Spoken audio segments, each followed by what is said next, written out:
గొర్రెల మంద కాయిచున్న కాపరులకు కాంతికరమైన వెలుగు కనిపించెనట. గాబ్రియేలు దూత దర్శనమిచ్చి వారికి గొప్ప సువార్తను తెలిపేనంట. పరుగు పరుగున మనం వెళ్ళుదామన్నయ్య, పరిశుద్ధుని చూసి పర్వసిద్ధమన్నయ్య. పరుగు పరుగున వెళ్ళుదామన్నయ్య, పరిశుద్ధుని చూసి పర్వసిద్ధమన్నయ్య.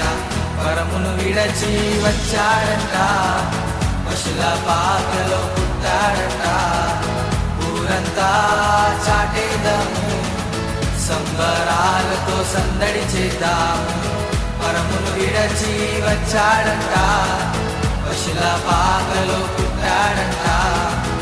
ఊరంతా చాటేదాము, సంబరాలతో సందడి చేద్దాము.